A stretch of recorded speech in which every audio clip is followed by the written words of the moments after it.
And you may begin. Hi, my name is John O'Neill, I'm Lauren Calderoni. and we're here to convince you that when uncovering liabilities and liable parties, specifically in the case of Fred and the pulverizer, it is best to use the scientific standards and not the nuances of tort law. When it comes to engineering-related problems, like design malfunctions that they mentioned with the pulverizer, it is important to analyze the situation through a scientific lens to ensure that proper blame is placed. So in the case of the pulverizer, as in many similar cases where users were injured due to engineering design flaws, we believe that scientific standards are the best suited to place blame or find the liable party. So scientific standards have been written and rewritten to suit any and all kinds of scenarios that deal with engineering problems. So this lens relies on the true nature of factual evidence, whereas the tort law focuses on a standard of proof.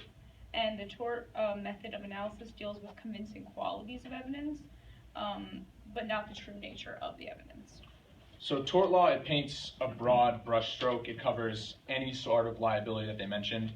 But the scientific and engineering standards are very specific to the field of engineering or whatever science we're looking at. So just like patent decisions use patent law, or court martials in the armed forces need martial law, we believe that legal disputes regarding engineering issues should be subject to the legal standards of the applicable field. We're not denying that tort law is we're not saying it's not a valid form of deliberation, and it can provide an adequate decision, but we believe that with the direct correlation of the scientific standards, it will allow for a concise decision to be made about the case we're looking at. So in addition, the standard of science relies heavily on quantitative data, and it calls for valid facts and figures to be used as evidence. So in trials, court cases are subjected to the discretion of the judge, and decisions can be made subjectively, whereas with the scientific lens, no party benefits from human subjectivity.